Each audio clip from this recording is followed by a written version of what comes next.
डोंगरी की तंग गलियों में सर्दियों का करारापन लिए गुनगुनी हवा बह रही थी।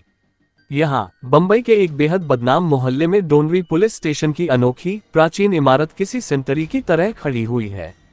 वरिष्ठ पुलिस इंस्पेक्टर रणबीर लिखा अपनी डेस्क के सामने बैठा हुआ है। आमतौर पर वह सैंडहर्स्ट रोड से गुजरती रेलों और सैंडहर्स्ट रोड स्टेशन के ठीक बाहर के स्मिथ हाउस से आती घरेलू आवाजों की रोजमर्रा एक रास्ता के बीच ऊँघता रहता था। लेकिन आज की इस दोपहर के तीसरे पहर में वरिष्ठ पुलिस इंस्पेक्टर लिखा के दिमाग में कुछ दूसरी चीजें चल रही हैं। उसका ध्यान हेड कांस्टेबल दिलीप माने के शांत स्वर पर टिका हुआ था, जो उस बेकरी कर्मचारी की शिकायत दर्ज कर रहा था जिसे अपने कर्ज की माहवार किस्त चुकाने में देर करने की वजह से स्थानीय पठान आसिफ खान द्वारा इस कदर पीटा गया था कि वह मरते मरते बचा था। यह इस तरह की तीसरी शिकायत थी जो उस दोपहर दर्ज कराई जा रही थी। लिखा पठानों की इस खालिस हिमाकत पर मन ही मन उबल रहा था, जो आम जनता और पुलिस दोनों की नजरों के सामने अपनी साजिशों को अंजाम दे रहे थे। साधारण लोग, कामगार, यहाँ तक कि व्यापारी भी पठानों द्वारा प्रताड़ित किए जाते थे, या तो जायदाद संबंधी झगड़ों में पैसे ऐंठने को लेकर या पठानों के पैसे का सूद न चुका पाने की वजह से। डोंगरी पुलिस स्टेशन पर यह उसका दूसरा कार्यकाल था जहां ये मुसीबत 1960 के बाद से और बढ़ती ही गई थी। हालात पर संजीदगी से सोच विचार करते हुए यकायक उसे लगा कि इससे बाहर निकलने का एक तरीका हो सकता है। उसने कांस्टेबल गोप्टे को बुलाया और उससे कहा कि वह पकमोडिया स्ट्रीट पर स्थित मुसाफिरखाना में जाकर इब्राहिम कसकर से मिले और उससे कहे कि वह अपनी सुविधानुसार आकर लिखा से मिले। इब्राहिम भले ही महज एक हेड कांस्टेबल के तौर पर क्राइम ब्रांच से रिटायर हो गया था, लेकिन उस इलाके में उसका दबदबा किसी डीसीपी या किसी नामचीन सामाजिक कार्यकर्ता से ज्यादा था।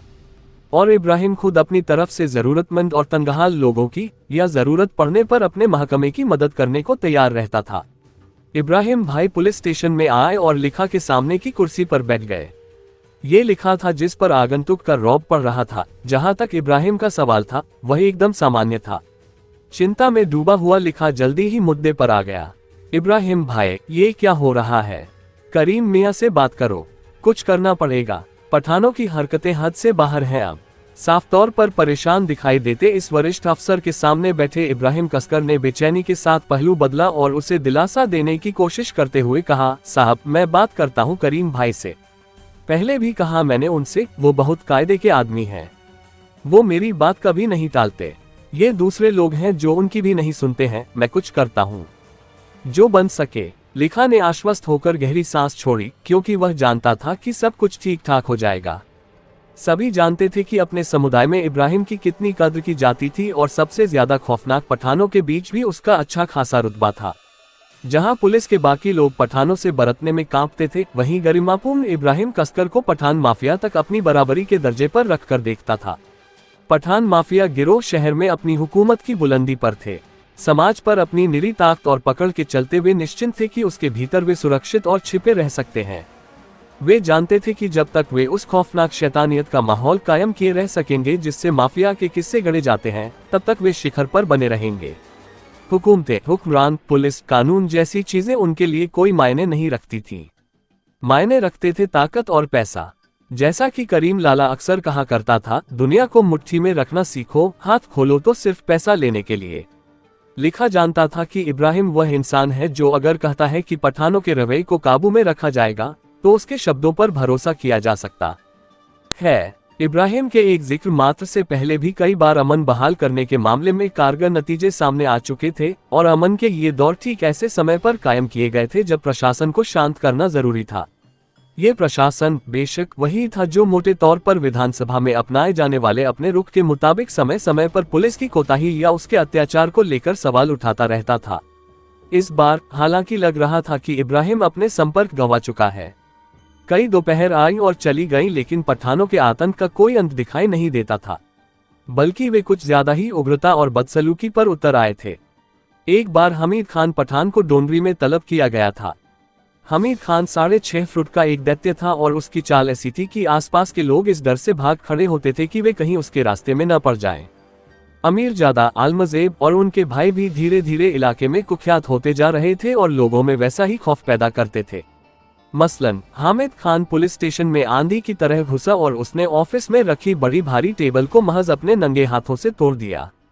उसने टेबल को अपने सिर के ऊपर तक उठाया और फिर उसे फर्श पर पटक दिया। कांस्टेबल और अफसरों समेत पुलिस का पूरा जत्था बकबक करते तमाशबीनों में सिमट कर रह गया। लिखा समझ गया कि करीम लाला के साथ इब्राहिम की मुलाकातों के वांछित नतीजे नहीं निकल पा रहे हैं। उसे आशंका थी कि अगर कोई सख्त कदम नहीं उठाए गए और जल्दी नहीं उठाए गए तो हालात बेकाबू हो जाएंगे। आखिर वह अपनी रेवड़ और हल्के का मुखिया था और इस वक्त वह दोनों ही स्तरों पर नाकारा साबित हो रहा था।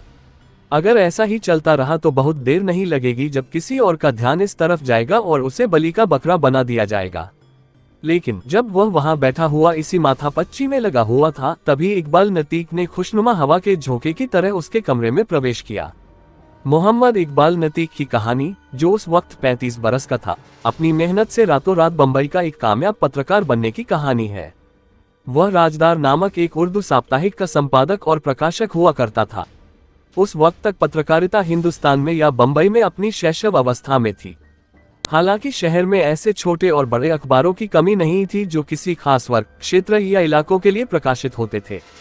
जैसी कि उस जैसे नौजवान महत्वाकांक्षी रिपोर्टरों की रवायत थी, नतीक ने भी जाने माने अखबारों में स्वतंत्र पत्रकार और कॉलमिस्ट के रूप में काम करने के बाद 1969 में 26 साल की उम्र में अपना खुद का अखबार शुरू किया। 2 साल में ही नतीक ने एक संघर्षरत पत्रकार से एक कामयाब अखबार के मालिक और संपादक की हैसियत में पहुंचकर अपनी जिंदगी की दिशा बदल डाली। अपने खुद के छापाखाने से लेकर एक जोरदार सफेद एम्बेसडर कार की सवारी तक नतीक ने उठना शुरू किया और ऊंचे लोगों के बीच बराबरी से उठने बैठने लगा।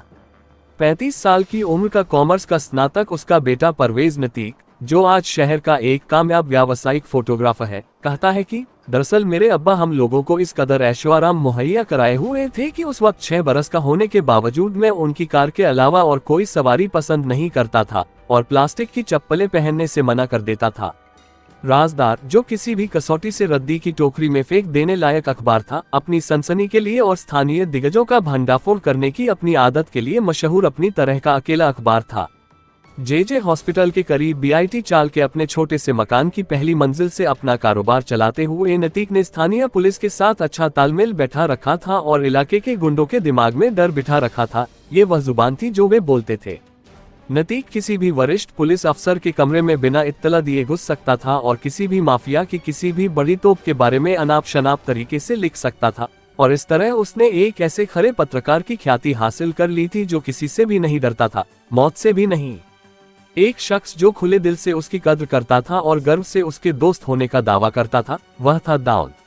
बंदे में दम है, वह अपने दोस्तों से कहा करता था। नतीक और दाऊद दोनों ही रत्नागिरी से थे, लेकिन उनके बीच के लचीले रिश्ते का उनके जन्म स्थान के एक होने से कहीं बड़ा आधार वह जीवत्ता थी जो उन दोनों में थी। नतीक दाऊद को एक ऐसे छोकरे के रूप में देखता था जो उस जमाने के उन महाबलियों के सामने दया का पात्र था। बाशु दादा और हाजी मस्तान जैसे दौलतमंद और करीम लाला तथा पठान माफिया के उभरते हुए जंगबाज अमीरजादा और आलमजेब जैसे शातिर शामिल थे। नतीक लिखा के दरबार में अक्सर हाजिरी लगाया करता था। आखिर वह क्राइम रिपोर्टर था जिनका महामंत्र रहा है कि वहां मौजूद रहो जहां हलचल हो। इस बार की हाजिरी के दौरान लिखा पर नजर पड़ते ही वह भाप गया कि सब कुछ ठीक ठाक नहीं है। ऐसा नहीं था कि इसकी उम्मीद पहले से ही नहीं थी, आखिर डोंगरी कोई जन्नत तो थी नहीं।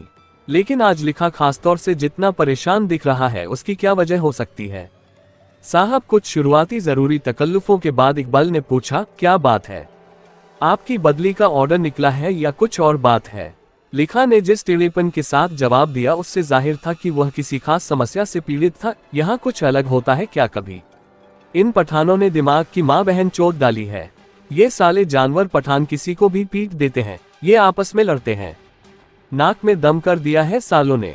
इकबाल ने तिरछी मुस्कुराहट फेंकी और आराम से अपनी कुर्सी पर टिक गया। इस मुद्दे पर उसकी राय के बारे में उसके चेहरे का भाव कहीं ज्यादा कह रहा था बजाय उन शब्दों के जो उसकी जुबान ने चुने थे। लगभग कटाक्ष सा करते हुए वह बोला, साहब, शोले दिमाग घर पर छोड़ आए क्या इकबाल?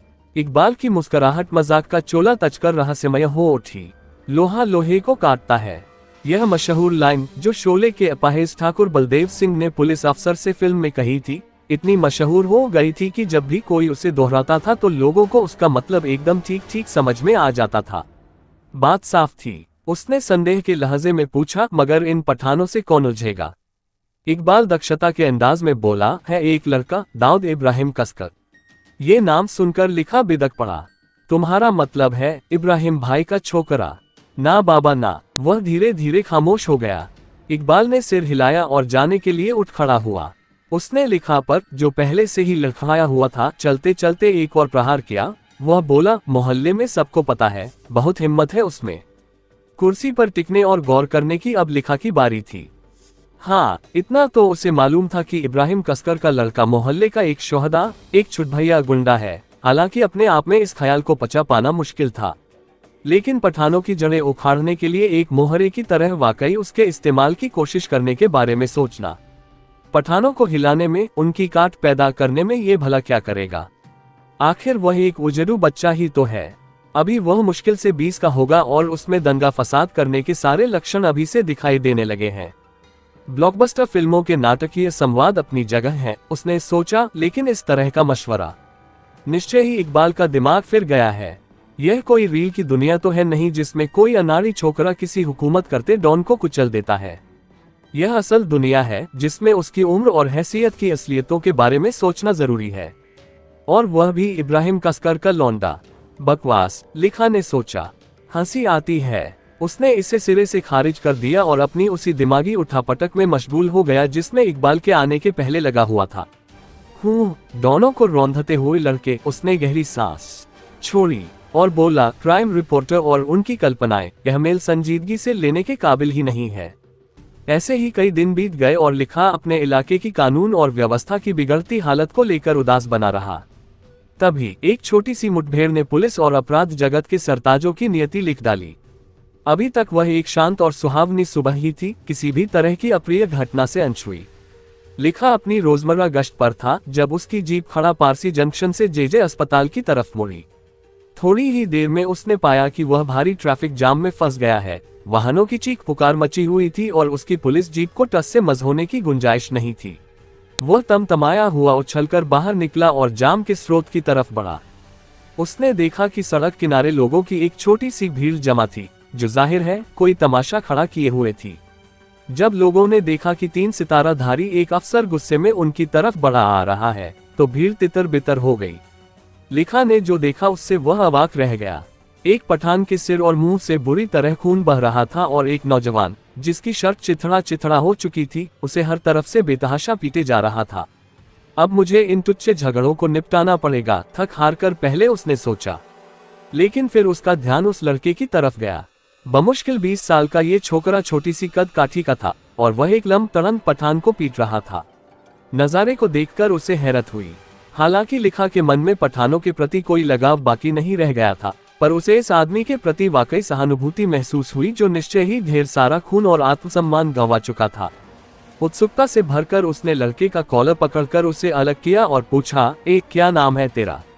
लड़के ने सीधे उसकी आंखों में देखा और जवाब दिया, दाऊद। दाऊद इब्राहिम कसकर, पुलिस वाले का बच्चा हूं मैं। वरिष्ठ पुलिस अधिकारी रणबीर लिखा का खून जम गया। शोले, एक ख्याल ने उसके दिमाग में जड़ें जमा ली। उसने उसे फुर्ती से भीड़ से बाहर निकाला और तमाशबीनों को दूर हटाया। वह अपराजय महसूस कर रहा था, मानो वह दुनिया की सबसे हैरतअंगेज किस्मत का धनी हो। वह उस कमाल के विचार के सिवा और किसी चीज के बारे में नहीं सोच पा रहा था जो इकबाल नतीक ने उसके दिमाग में बिठा दिया था, और अब वह जानता था कि सामने खड़े इस लड़के के मार्फत वह कामयाबी तक पहुंचेगा। खुद को संभालते हुए उसने लड़के से कहा, चल गाड़ी में बैठ। दाऊद ने उसे कुछ अचरज से देखा और चुपचाप जीप में बैठ गया, लेकिन एक ऐसे धीरज के साथ जो उसकी उम्र के लिहाज से बहुत दूर की चीज लगती थी। उसने पास खड़े एक दूसरे लड़के को बुलाया और उससे कहा, घर पे बोल, थोड़ा लेट हो जाएगा। पठानों से लड़ने का बहुत शौक है तुझे? लिखा ने उसकी बगल में बैठते हुए पूछा। शौक नहीं साहब, जरूरत है। लड़ेंगे नहीं तो मिट जाएंगे, दाऊद ने कैफियत देने की कोशिश की। ऐसा कुछ क्यों नहीं करते जो तुम्हारी लड़ाई हमारे काम आ सके? लिखा ने आहिस्ता से कहा। ऐसा कैसे हो सकता है साहब? दाऊद ने उत्सुकता से पूछा। वही तो तू कर रहा है। कानून हाथ में लिए बगैर कानून की मदद कर, पठानों को अपने काबू में कर ले। तू मेरा ये काम कर, बाकी मैं संभाल लूंगा, लिखा ने जोश में भरकर कहा। इसी के साथ दाऊद के दिमाग में शक्ति के संतुलन ने अपनी जगह बदली। गेंद अब लिखा के पाले से दाऊद के पाले में आ चुकी थी। बजाय लिखा का खास आदमी होने के, अब लिखा उसका खास आदमी होगा, ऐसा सोचना था दाऊद का। इस तरह एक नए विधान की बुनियाद पड़ी और आखिरकार एक डॉन का औपचारिक तौर पर जन्म हुआ। पुलिस जीप अब धीमी पड़ गई थी और डोनरी पुलिस स्टेशन के लिए नूरबाग जंक्शन की तरफ बढ़ने के लिए बाईं तरफ मुड़ने को थी। ठीक है साहब, गाड़ी रोको, मेरा घर आ गया, सोचकर बोलता हूँ, दाऊद ने कहा। जिस हल्के फुल्के अंदाज में लड़का एक वरिष्ठ पुलिस अधिकारी से बात कर रहा था, उसे देखकर लिखा दंग रह गया। जीप जेजे अस्पताल के चौराहे पर रुक गई। दाऊद ने हाथ हिलाकर लिखा से विदा ली और घर की तरफ चल पड़ा।